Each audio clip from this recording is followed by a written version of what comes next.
amazing. Woo! It's powerful! So nice to ride this bike. This will be a rocket. The Honda Fireblade began its life as a 900cc sports bike back in 1992. It set a precedent for lightweight in the superbike class, being much lighter than any other large displacement bikes of the time. It was also the first of a series of large displacement Honda models to carry the RR name. Then in 2004, after updating the 900cc model for 5 different generations, while the engine capacity kept creeping up, Honda moved over to calling the Fireblade the CBR1000RR. Receiving periodic updates throughout the years, the Fireblade became more refined and wore its unofficial mission statement proudly: the best sports bike for the road. It moved away from the brute power its competitors were putting down and concentrated more on smooth, civilized performance and that Japanese reliability. Honda unveiled the new 2020 Fireblade, and along with that, its new ethos. The battleground has moved to the racetrack, which is odd since most of us don't really own racetracks, but we do have quite unrestricted access to roads. To really show they mean business, Honda also added an extra R to the Fireblade's model name, the CBR1000RR-R. And according to them, the more R's in a model name, the more powerful the bike. No, that's not a joke, this is real.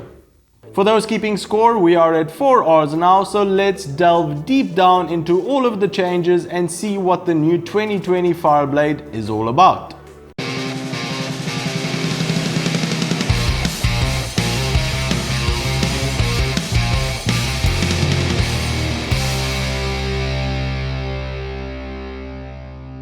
Firstly, Honda is continuing its tradition in offering a higher spec model compared to the base RR and calling it the SP. Both versions are powered by the same monster of an engine, an inline-4 1000cc beast, which now finally pushes the Fireblade in the plus 200 horsepower club by producing 214 horsepower at 14,500 RPM and 113 Newton meters of torque at 12,500 RPM. To achieve this, Honda pulled out all of the stops and engineered the engine with a bunch of new technologies and manufacturing methods which realistically go over my head. Among them are finger-followered rocker arms, titanium conrods and forged aluminium pistons. Honda say that they have concentrated on fighting friction losses using technical solutions developed on their MotoGP bikes to make the new engine as efficient as possible. To feed oxygen to this newly born monster, the nose of the bike is overshadowed by a huge new ram air duct. That duct rams air into the engine airbox via a hollow steering head. To accommodate this, Honda had to remove the ignition barrel, so the Fireblade now comes standard with keyless ignition. On the opposite end of the bike, the exhaust is dealt with by a free-flowing system co-designed by Krapovich, and an exhaust valve was also added to deliver both low RPM torque and high RPM power. So that sheds a bit more light on how the Fireblade makes its power. What about the rest of the bike? Well, the clever tricks from Honda continue. A new aluminium diamond frame uses the rear of the engine as an upper shock mount, thus doing away with the upper crossmember. Vertical and torsional frame rigidity is increased by 18 and 9%, while horizontal rigidity has been decreased by 11%, all in an effort by Honda to provide the rider with the best feedback possible.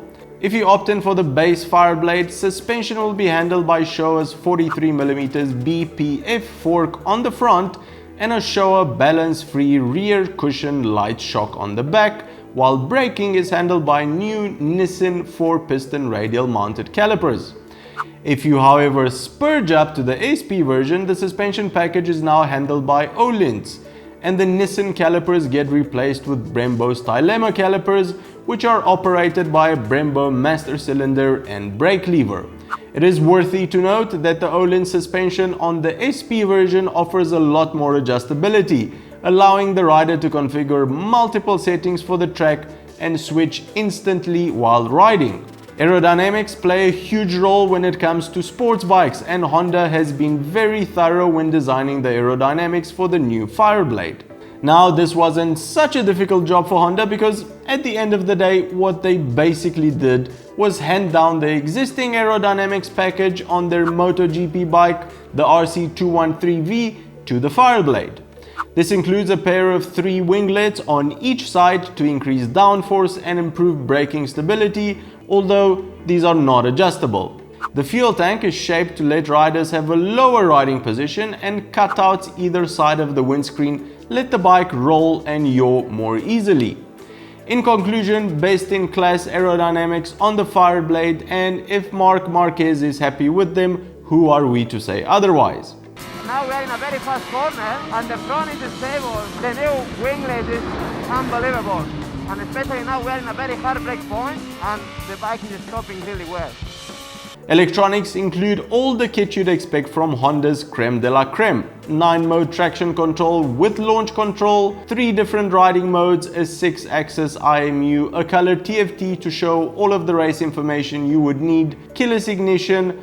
All of these come as standard on both models, while an up and down quick shifter only comes as standard on the SP version. Both versions of the new Fireblade will only be available in your choice of 2 color schemes, the matte pearl black or the Grand Prix red. There is currently no pricing or availability information available yet. On paper, the 2020 Fireblade seems to have a clear advantage over its rivals, and this hasn't been the case with the Fireblade models since around the 1990s. Honda's long-standing motto of "you meet the nicest people on a Honda" should really be changed to "you beat the nicest people on a Honda" thanks to its new 2020 Fireblade. Even though most of us will never own one of these beasts, they are still a treat to look at. So let us know your impressions down below on how Honda has breathed new fire into the Fireblade.